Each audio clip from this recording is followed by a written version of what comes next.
Hello everyone! Today we will be learning about conjunctive adverbs. You might not be familiar with that grammar term, but you've probably encountered them before. Here are some of the most regularly used conjunctive adverbs. However, otherwise, therefore, similarly, hence, on the other hand, then, consequently, also, thus, subsequently. One way to remember them is through the acronym HOTSHOT CATS. So, what are conjunctive adverbs and why use them? What do they do? Well, conjunctive adverbs are commonly referred to as transition because that's part of their function in academic writing. They're used to transition between ideas and show relationships that exist between these ideas into main clauses. An added bonus is that they create style and sentence variety, so your writing flows better. Now, since there are many conjunctive adverbs, it is impossible to go into what the meaning of each one is within this short video. But what's important to note is that they can all show relationships such as cause and effect, contrast between the ideas, order of occurrence or sequence between ideas, and so on. Each one has a meaning. For example, let's look at these two sentences. Inequality exists in America. We should unite to stop it. We can use the conjunctive adverb therefore to transition from one sentence to another and indicate that the first sentence, inequality exists in America, is the reason for the second sentence, we should do something to stop it. We unite, thereby showing a relationship between these two ideas. So, now that we've gone over what conjunctive adverbs are and what purpose they serve, let's go back to hotshot cats. As I said previously, these are not the only conjunctive adverbs, but they are the most regularly used, and hotshot cats is a handy way to remember them.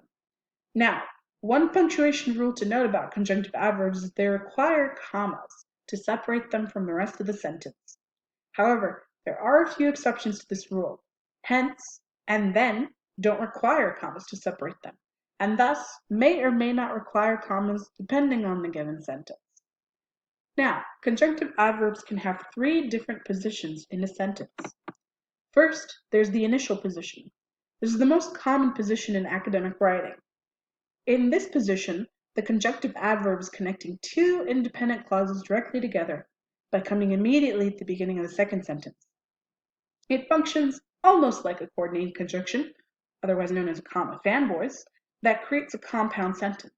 But note that because it is a conjunctive adverb, not a coordinating conjunction, punctuation-wise, you have to do something different, and you must do one of two things. You can either put a period at the end of the first sentence, capitalize the conjunctive adverb, and add the comma immediately afterward to separate it from the rest of the second sentence, unless it's one of the few exceptions to the comma rule, like I mentioned in the last slide. Or you can put a semicolon at the end of the first sentence, keep the conjunctive adverb lowercase, and add a comma immediately afterward to separate it from the rest of the second sentence. What you cannot do is treat it like a coordinating conjunction and simply add an extra comma in front of the coordinating conjunction to create a compound sentence.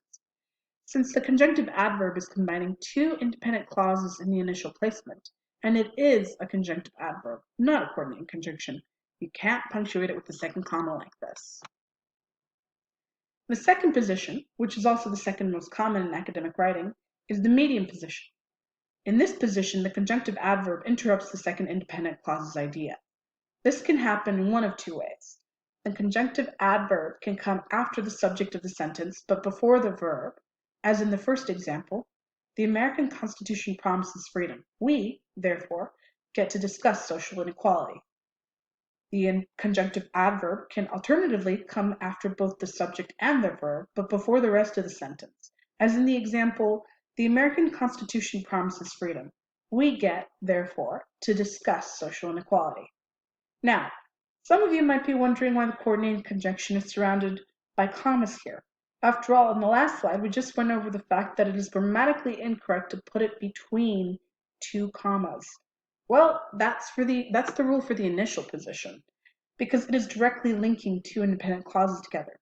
In the medium position, however, it is not directly linking the clauses together, but rather interrupting the second clause.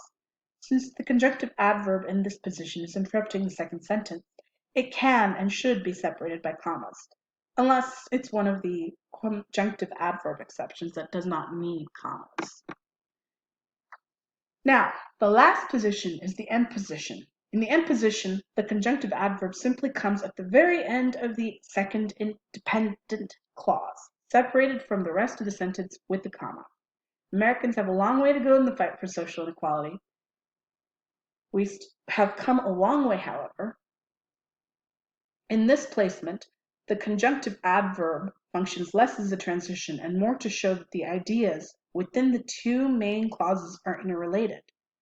This conjunctive adverb position is rarely used within academic writing, but is more commonly used in spoken discourse.